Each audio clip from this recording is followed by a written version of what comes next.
Olá, eu sou a Lenore e você está no canal Diários Esquecidos.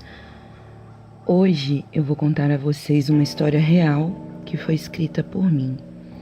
Estou regravando porque o outro arquivo não ficou tão bom e eu realmente acho que essa narrativa merece ser ouvida. Eu espero que vocês gostem e, se possível, recomendem o meu canal a um amigo que também gosta desse tipo de história. Bem, vamos lá? O tormento de Paola. Sou professora e dou aula para crianças e adolescentes um pouco ricos. A realidade de vida deles é tão distante da maioria das pessoas que a gente nem imagina. Essa menina não é diferente.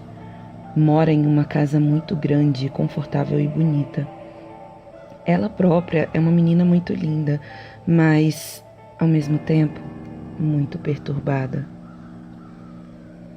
Ela me disse que recentemente descobriu que foi adotada e, depois desse episódio, começou a se abrir um pouco mais comigo.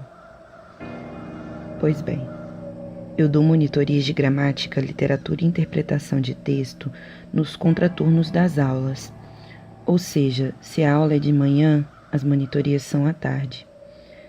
Nessa tarde em questão, somente a Paola, esse nome é um nome falso, somente a Paola veio. Ela estava muito triste, cabisbaixa, com olheiras imensas. Sabe quando você passa a noite chorando e acorda com os olhos inchados? Pois é, ela estava assim.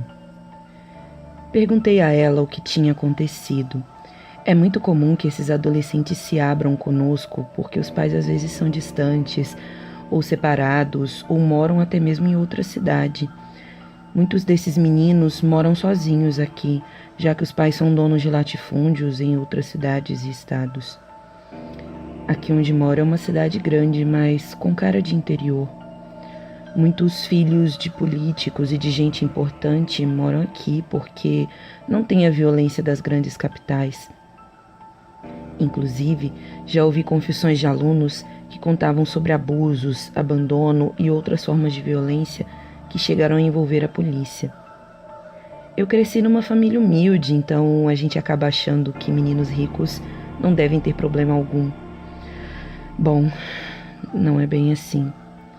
Eles podem ter tudo no campo material, mas quase não têm afeto ou companhia. Mas voltemos a Paola. Ela me disse que estava com medo de estar ficando louca naquela tarde. Eu perguntei por quê, fazendo um tom de voz alegre para poder animar a menina. Nessa hora, ela desabou, chorando muito. Fomos para uma sala separada na escola, onde eu tranquei a porta e peguei uma água para ela, já fazendo uma prece mentalmente, me preparando para a bomba da vez. Mas prece alguma poderia me preparar para aquilo. PS, eu não sigo religião alguma, mas acredito nas forças superiores. A Paola se acalmou um pouco e disse que vinha sendo perturbada há vários anos, durante a noite, por diversas aparições que a acompanhavam desde criança. Ela tem, hoje, 16 anos. Ela, inclusive, toma remédios controlados para o que os psiquiatras diagnosticaram como transtorno bipolar e também síndrome de borderline. Eu perguntei sobre as visões, mas não estava preparada para o que ouvi. Confesso que estou arrependida tentando me lembrar dos acontecimentos. Ela me disse que começaram desde quando ela se entende por gente. Desde pequenininha, ela se lembra de uma mulher de vestido negro e roupas de época, roupas antigas. Ela via essa moça sempre ao seu lado, sempre sorrindo, mas nunca sentiu medo. A Paola chamava essa moça de preto de Lana, mas não sabe por quê, já que ela nunca dizia nada. A Lana brincava com ela, acenava, ficava vendo-a dormir.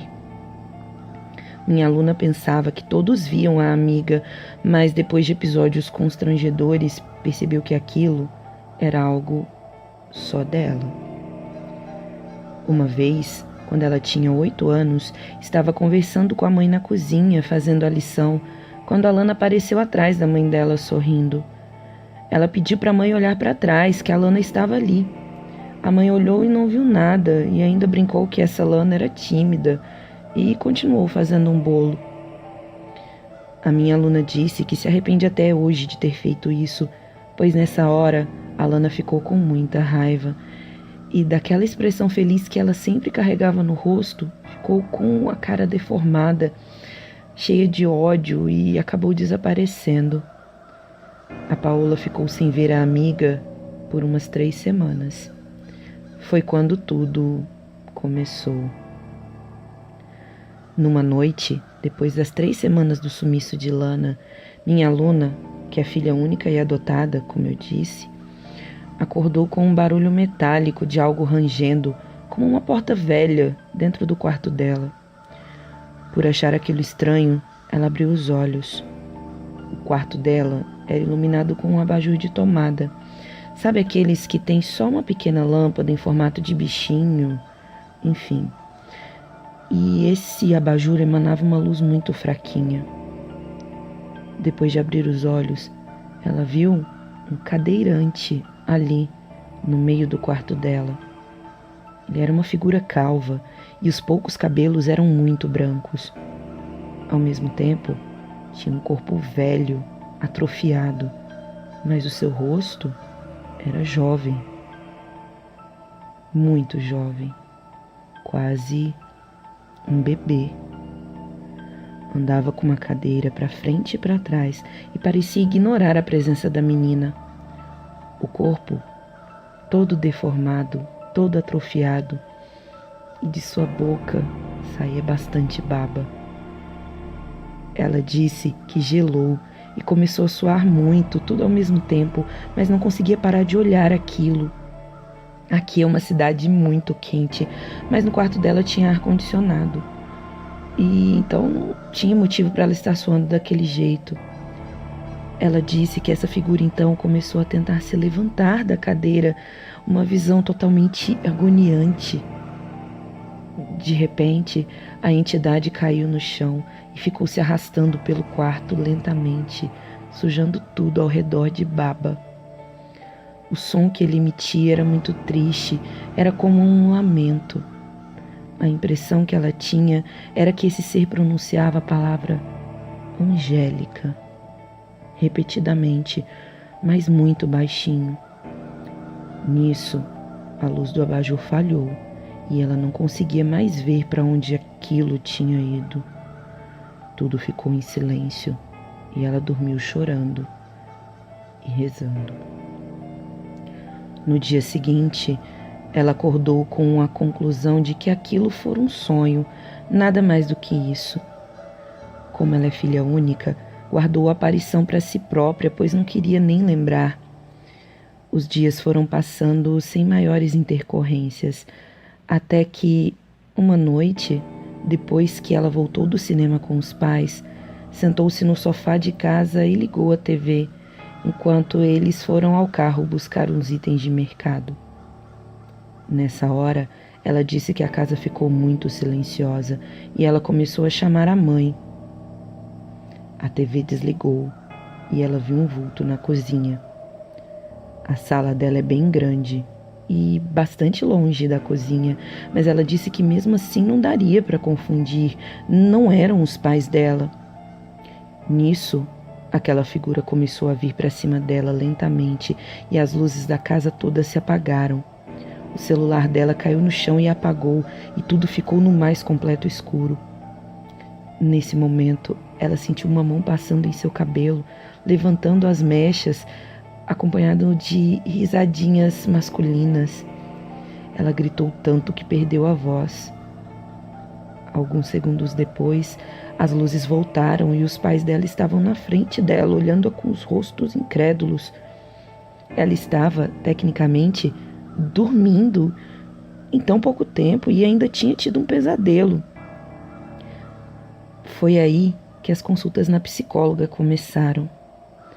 Os pais acharam que ela estava passando por pressões na escola ou por distúrbios de adolescência, mas só ela sabia o terror que sentia sempre. Cerca de um ano se passou e as coisas aparentemente se acalmaram novamente. Ela disse que a casa dela tinha 2 empregadas, mas as moças sempre tinham tanta coisa para fazer que quase nunca davam atenção para ela. E ela se sentia muito sozinha. Na escola, todo mundo achava a menina muito estranha. Ela tinha poucos amigos, mas ainda não sofria bullying. Ela me disse que a psicóloga foi a melhor coisa que aconteceu na vida dela, mas que, ainda assim, ela sentia falta de companhia da sua idade. Depois de um ano se consultando com a médica, que eu vou chamar de doutora Lucy, ela precisou se mudar de cidade e a menina se sentiu sozinha de novo. E aí, tudo recomeçou. Uma noite, depois de seguir o ritual de sempre, cama, celular, abajur de tomada, a Paola resolveu dormir. A mãe dela sempre passava pelo quarto para dar uma boa noite, mas isso não aconteceu naquela noite. Os pais começaram a brigar muito e não havia sido diferente aquele dia. O clima da casa toda estava horrível. Ela então tentou dormir e foi pega na tal paralisia do sono. Nessa hora, sem poder se mexer e nem sequer respirar direito, a Paola viu a maçaneta da porta do quarto se mexer lentamente, como se alguém estivesse tentando abrir. Ela chorou muito ao falar isso para mim, pois pensou que eu não iria acreditar. Enfim, quando a porta finalmente se abriu, entrou novamente o cadeirante, aquele de um ano atrás. A diferença é que ele agora tinha um sorriso muito arregalado no rosto e estava olhando para ela. Inconfundivelmente, era o mesmo ser. Corpo velho e atrofiado, pouco cabelo na cabeça e um rosto muito, muito jovem. Ele arrastava a cadeira com muita dificuldade e ia se aproximando lentamente dela, sem piscar, com um sorriso no rosto. Nisso, ela começou a rezar, mas sentiu que nem Deus estava ouvindo-a, já que ela não conseguia se livrar daquela visão. Quando o cadeirante parou bem em frente a ela, fez aquele mesmo ritual de sair da cadeira. Da outra vez ela estava acordada, não vamos nos esquecer. Dessa vez agora, ela estava em paralisia do sono. Ele então saiu se arrastando pelo chão e entrou debaixo da cama dela, sempre falando: Angélica, Angélica. Só que agora ela conseguia ouvir outra frase. Era algo como: me perdoa, me desculpa. Mesmo com a expressão de riso, ele parecia estar chorando e ainda babava muito. Quando o ser entrou debaixo da cama dela, ela tentou gritar, mas a voz não saía. Então, tudo ficou quieto. Alguns segundos se passaram e ela viu. Ela estava deitada de lado, vamos nos lembrar, com o rosto virado para a porta do quarto.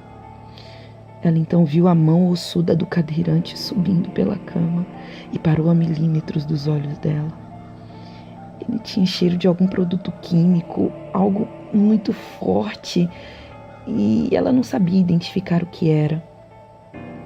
Ele então começou a subir na cama, mas nessa hora, como num milagre, ela conseguiu voltar da paralisia e gritou muito. Os pais entraram no quarto e ela precisou ser levada para o hospital para tomar calmantes. Ela disse que, naquele momento, via a experiência meio que de fora do seu corpo. Ela sabia que estava gritando muito, sabia que já podia parar, mas não conseguia. Nisso, a vida social da menina só piorou. Foi aí que ela começou a tomar remédios como Ritalina, Rivotril e Fluoxetina. Ela vivia grogue de tanta medicação. Por isso mesmo, ela me disse que dormia tão pesado que nem sonhava mais. As notas caíram. Ela quase repetiu de ano porque dormia muito e os colegas a chamavam de drogada, maconheira e outras coisas horríveis por causa do sono que ela sentia na aula. Aos 10 anos, Ela já não tinha amigos e já havia passado por vários psiquiatras em São Paulo, Goiás e Minas Gerais. Depois que iniciou a medicação, ela não viu mais nada de sobrenatural até completar 14 anos, até que seu psiquiatra recomendou que tirassem os remédios. Na verdade, apesar de não ver nada, ela tinha sensações de estar sendo observada, momentos em que tinha a impressão de que ia ver alguém no espelho do banheiro ou embaixo da cama, mas nada além disso. Nessa época, ela só estava tomando Ritalina e fluoxetina. Os pais dela se separaram então quando ela completou 13 anos e foi um baque horrível para a menina. Foi quando ela descobriu que ela era adotada, pois a sua mãe não podia ter filhos. O resultado disso foi que ela ficou depressiva, mas não demonstrou seus sentimentos para não piorar a situação dos pais. Ela então ficou morando com a mãe na mesma casa de sempre e me disse que, apesar de tudo, seus pais são pessoas boas com ela, mas trabalham demais e ela quase não os vê. Até hoje, aos 16 anos. Como eu disse a você, a Paola está com 16 anos e mesmo depois de um hiato, a situação com os espíritos voltou quando ela parou de tomar os remédios, cerca de 2 anos atrás. A avó materna dela, que eu vou chamar de Dona Judite, foi morar com ela e a mãe 2 anos atrás, na mesma época em que ela parou de tomar os remédios, como eu havia dito. A Paola era apaixonada pela avó, que, segundo ela, parecia com a Palmirinha. Mas a avó morreu cerca de 1 ano atrás e ela acha que tem a ver com isso, que de certa forma ela é culpada. Explico. A Dona Judite veio morar com elas e a Paola fez questão da avó dormir no quarto dela, apesar da casa ser gigante e ter muitos quartos. A senhorinha era muito religiosa e quando a menina contou sobre as visões e pesadelos, a avó ouviu sem julgar. Todas as noites, antes de dormir, as duas se ajoelhavam ao pé de suas camas e a Dona Judite lia a Bíblia, principalmente o Salmo 91. Elas sempre diziam juntas o seguinte trecho: Não terás medo do terror da noite, nem da seta que voa de dia, nem da peste que anda na escuridão, e nem da mortandade que assola ao meio-dia.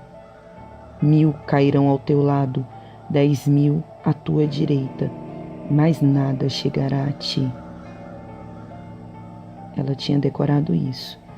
Eu pesquisei e coloquei aqui porque não saberia repetir esse trecho de cor. E nisso, a Paola sempre dormia em paz. Não via mais nada e nem estava mais tomando os remédios, apesar daquela sensação estranha de estar sendo vigiada, como havia dito.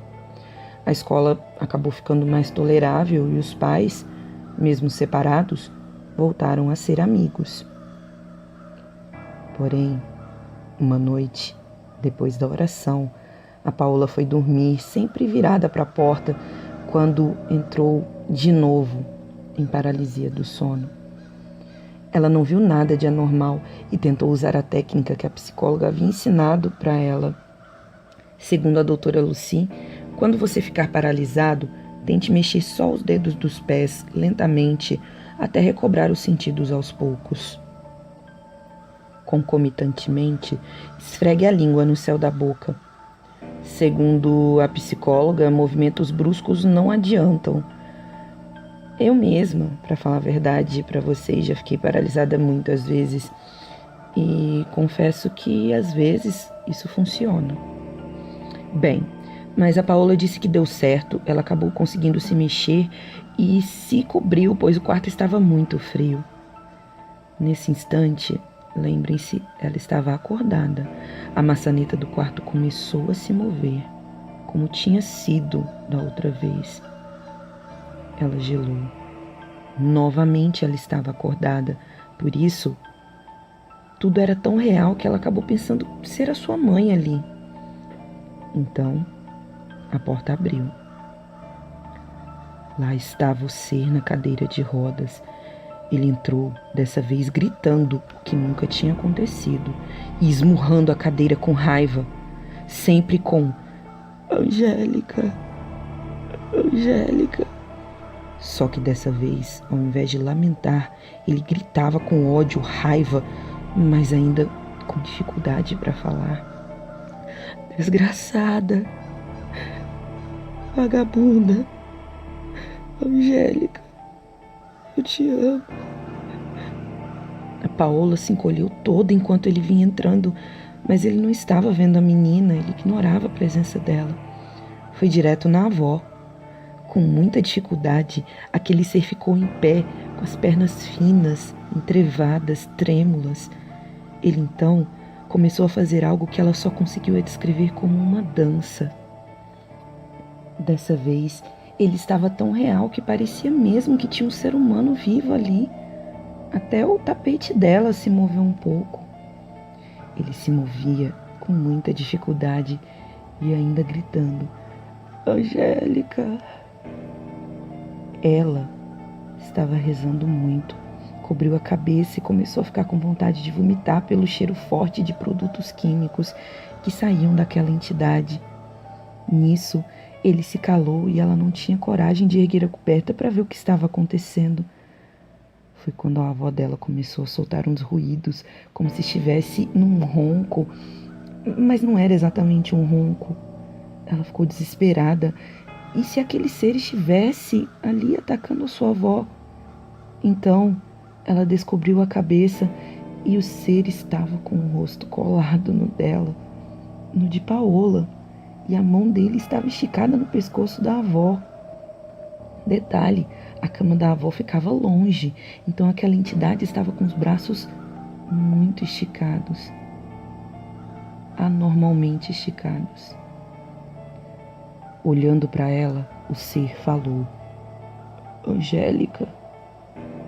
Ela gritou muito alto, fechou os olhos e gritou mais ainda, esgoelou, berrou: Não terás medo do terror da noite, nem da seta que voa de dia, nem da peste que anda na escuridão, nem da mortandade que assola ao meio-dia. 1000 cairão ao teu lado e 10.000 à tua direita, mas nada chegará a ti. Então a mãe dela acordou e a avó também. Ela estava sozinha, deitada, com as mãos em volta do próprio pescoço e havia feito xixi na cama. A avó realmente estava passando mal e precisou ser levada ao hospital. A mãe de Paola disse que antes de ouvir os últimos gritos, ouviu a própria voz da filha, gritando os tais palavrões e chamando por Angélica. Nisso, Paola começou a pensar se não era ela própria quem estava fazendo aquelas coisas e... Deus me livre, será que ela estava machucando a própria avó?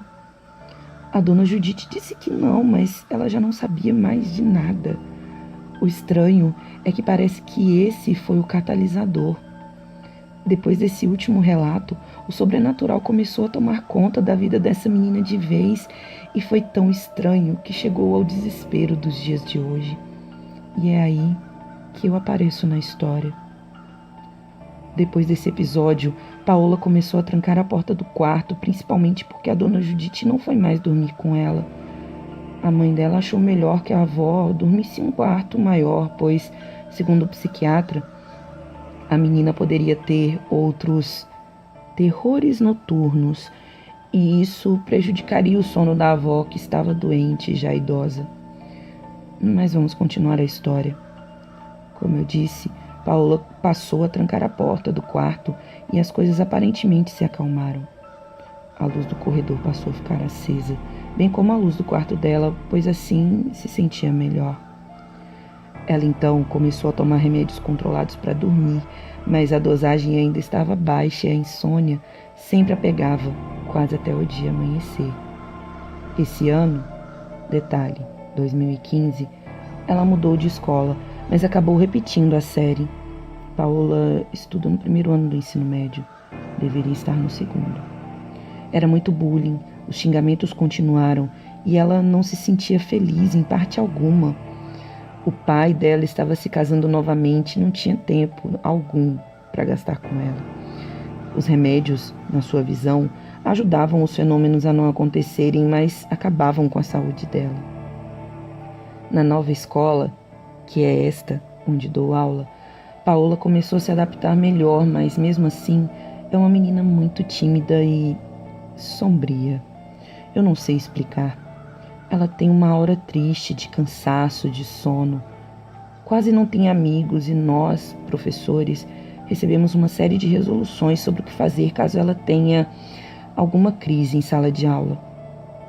Entre elas, se a menina estiver agressiva, devemos nos afastar e nos certificar de que ela não esteja com objetos na mão que possam machucá-la ou machucar os outros. Caso não tenha, colocamos os outros alunos para fora e chamamos os auxiliares de corredor para que eles a segurem.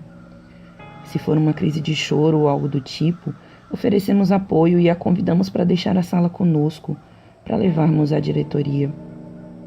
Eu ainda não precisei usar nada disso com ela e acho que nenhum colega também precisou. Eu pesquisei sobre a síndrome de borderline e não acho que ela se encaixe naquilo, mas eu não sou especialista, então não vou ficar aqui criando teorias. Mas continuo. Nessa hora do relato, em que ela contava para mim, a menina já havia parado de chorar e estava somente com um olhar triste direcionado às próprias mãos. Ela continuou relatando o seu drama e me disse que os remédios adiantaram por um tempo, mas uma noite ela estava sem sono, deitada de bruços e mexendo no celular, com todas as luzes ligadas. Lembre-se que as luzes da casa toda agora dormiam acesas. Nisso, ela ouviu o barulho característico da cadeira de rodas rangendo. Aquilo parou em frente ao quarto dela e, como sempre, tentou forçar a entrada. Nessa hora ela sentiu o cheiro de produtos químicos e a entidade começou a berrar. Angélica, me perdoa. Angélica. Ela começou a rezar, mas não adiantava. Como sempre, ela ouviu que parecia ser o ser caindo da cadeira, com aquele barulho característico, como se fosse um saco de lixo tombado no chão. E ele começou a tentar passar a mão por debaixo da porta. Ela resolveu que não ia mais gritar, para não assustar a avó que estava doente. Me disse que dava até para ver os dedos finos dele bloqueando a luz que vinha do corredor. Nisso, ele colocou a boca bem perto do batente da porta e gritou ainda mais alto, com aquela voz enrolada. Angélica, me perdoa, Angélica. Nisso, ela estava sentada na cama com a Bíblia na mão, rezando e lendo o Salmo 91. De repente, Paola sentiu alguém se sentando lentamente ao lado dela na cama. Ela olhou e era Lana. Lembra da Lana? Pois é, mas a Lana, que antes estava só com sorrisos no rosto, exceto pela última vez, chorava muito e parecia ignorar a presença de Paola ali. Lana agora fedia, estava com as roupas rasgadas e tinha terra, muita terra em volta dela. Paola ficou quietinha, ouvindo o choro de Lana e os gritos da entidade, sem querer se mexer e despertar a atenção da antiga amiga. Então, Lana ficou em pé e foi lentamente caminhando até a porta do quarto. Atravessou a porta como se não tivesse nada ali, e nesse exato momento a entidade deformada se calou. Paola secou as lágrimas e foi tentar dormir, pensando que havia passado aquilo tudo, quando de repente teve paralisia do sono. Ela achava que não foi paralisia, pois ainda estava bem acordada, mas foi aí que a porta do quarto dela se abriu, e mesmo estando trancada, ela não entendeu nada. O cadeirante, que nessa hora não estava na cadeira, entrou caminhando lentamente com as pernas e os braços finos. Se aproximou da cama dela. Lana estava atrás dele, de cabeça baixa. O homem então caiu no chão e foi se arrastando para debaixo da cama dela, como havia feito daquela outra vez. Como ela estava paralisada, não podia fazer nada. Tentou a técnica da psicóloga de passar a língua no céu da boca, de mexer os dedos. Por fim, como não adiantava, mordeu a própria língua até sentir gosto de sangue, mas também não adiantou. A entidade ficou quieta até entrar completamente debaixo da cama dela. Tudo ficou em silêncio, e quando a menina pensou que não ia acontecer mais nada, aquele ser começou a estrebuchar embaixo da cama dela, dando chutes que tremiam tudo. Nisso, ele nem falava mais nada, apenas grunhia, como um porco. Quando ela juntou suas últimas forças, começou a recitar o Salmo 91 com muita fé, e ele deu um último grunhido e parou. Paola pensou que tudo tinha passado, mas não era meio assim. Alana então entrou pela porta e era tudo tão real que o chão ficou sujo com a terra que caía de seu vestido. Então parou no meio do quarto e sumiu. No dia seguinte não havia terra nenhuma, mas no momento pareceu bem real. Como mágica, Paola conseguiu se mexer. Saiu correndo do quarto e foi para a cama da mãe dela, e a mãe se assustou com o que viu. A menina estava com os lábios inchados de tanto morder e toda roxa, cheia de marcas. Levaram ela no médico novamente. O plantonista disse que Paola tinha bruxismo, que é o ato de ranger os dentes enquanto dorme, e passou um aparelho comum de plástico para ela colocar na boca durante o sono. Mas Paola sabia que não tinha bruxismo. Ela sabia que não era nada disso. Foi então que os pais dela decidiram que ela deveria ser internada numa clínica no interior de São Paulo, onde ficou por 2 meses. Durante esse tempo na clínica, nada aconteceu. O início de 2016 da menina foi em uma clínica chamada Ganhos ou Janos, eu não me lembro. Ela diz que não gosta nem de lembrar da mãe e da avó passando o Réveillon com ela naquele estado. Quando o médico deu alta, Paola voltou para cá e tentou recomeçar a vida. Mas o pior que poderia acontecer com ela, em sua opinião, aconteceu. Sua avó, que estava bem e tinha excelente saúde, morreu de um ataque cardíaco sozinho em casa. Ela conta que nesse dia, quando saiu para a escola, viu de relance aquela figura de preto que a atacou quando ela era criança. Quem encontrou a avó foi a empregada, que disse que a velhinha foi achada deitada de bruços dentro do quarto de Paola. Tentaram esconder essa informação dela, mas é óbvio que a menina descobriu. Na cabeça dela, isso tem algo a ver com aquelas figuras que ela via, principalmente o cadeirante horroroso. Depois do enterro da avó, as coisas só pioraram. Paola passou a ver regularmente um monte de outras entidades. Ela me citou algumas. Uma menina loira que brinca de ioiô correndo pela casa e que ignora a presença dela. Uma senhora negra que parece uma baiana que vem de acarajé, e até mesmo um senhor com roupa de mecânico que ela vê às vezes andando pelo quintal. Paola me disse que já se habituou a ver esses espíritos e preferia 1000 vezes que visse só esses seres inofensivos do que estar na presença de Lana ou mesmo do cadeirante. Isso até o dia que ela veio conversar comigo. Em detalhe, ela me disse que depois que Dona Judite morreu, ela trocou de quarto. Bom, o motivo que a fez ficar tão triste quando ela me contou esse relato foi que no início desse mês ela se levantou de manhã para vir para a escola. Tomou café com a mãe, que é uma pediatra conhecida aqui na cidade, e com as empregadas, como ela fazia sempre, mas quando estava saindo, viu algo horrível. O espírito do cadeirante voltou e estava abraçado, agarrado com os braços e as pernas em volta do corpo da mãe dela. Paola levou um susto tão grande que derrubou um copo de café inteiro no chão. Aquele ser estava com os olhos muito pretos e com a boca grudada no ombro de sua mãe, como se estivesse sugando algo. Ela não sabe mais o que fazer para afastar aquele ser de sua mãe e se pergunta insistentemente se Dona Judite morreu por causa dela. Hoje, ela me disse que desabou porque sonhou com um cadeirante, mas ela via como se fosse um filme, sabe? Ela não participava dos atos. No sonho, viu esse homem fora da cadeira de rodas, sadio, sendo seguido por uma entidade. Ele estava com roupas da era vitoriana e tinha uma aparência bonita, apesar de lembrar vagamente a figura assustadora de corpo velho e cara jovem. A entidade tinha um corpo de homem e cabeça de boi, com os olhos vermelhos, e estava andando atrás desse homem.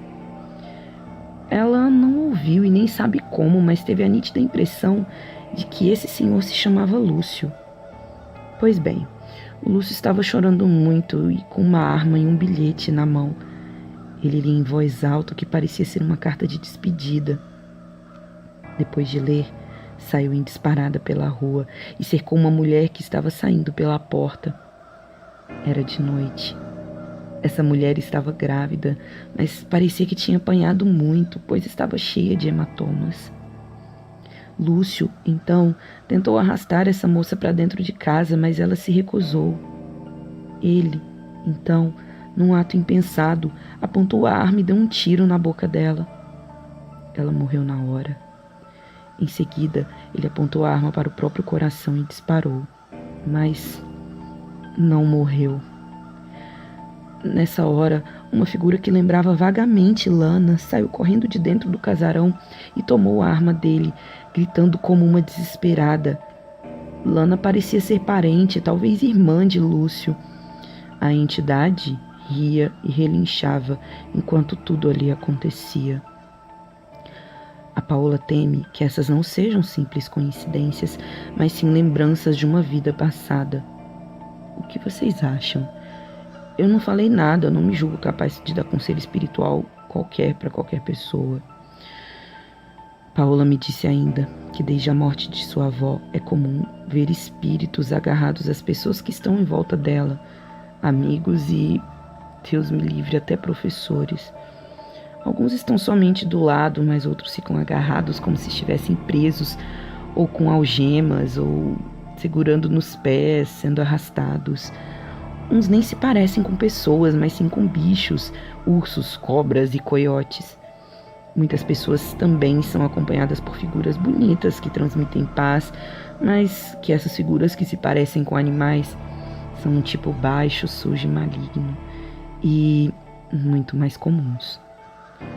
Hoje, Paola tem medo de ter que voltar para a clínica ou de ser taxada como louca ou perturbada.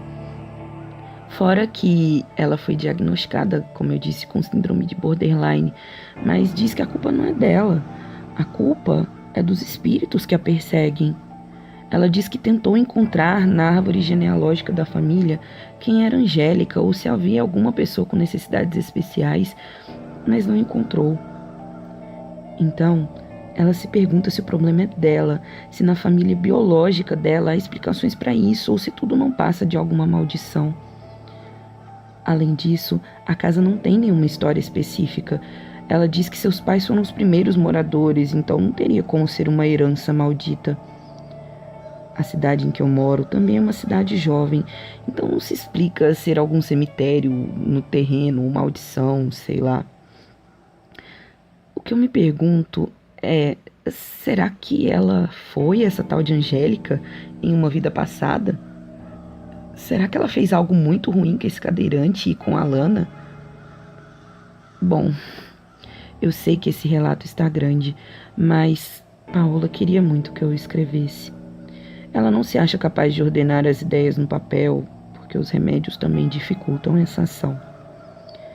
Na cabeça dela, essa é uma forma de deixar a sua história de desespero registrada, já que ela sente que está perdendo a sua sanidade aos poucos. Eu não queria alimentar isso, mas ela me pediu muito. Paola ainda está vivendo esse dilema, então, se houver alguma novidade, eu vou avisando. Ela quer saber se mais alguém passou por isso. Fim. Bom, essa foi a história da Paola. Como eu disse, eu escrevi com base em relatos reais que ela me disse. Se você gostou, por favor, deixe um joinha. Eu vou tentar regravar as histórias que não ficaram com um áudio muito bom. Deixe seu like e é isso. Ajude aí esse canal a sair do flop, porque tá difícil. Obrigada e tchau, tchau.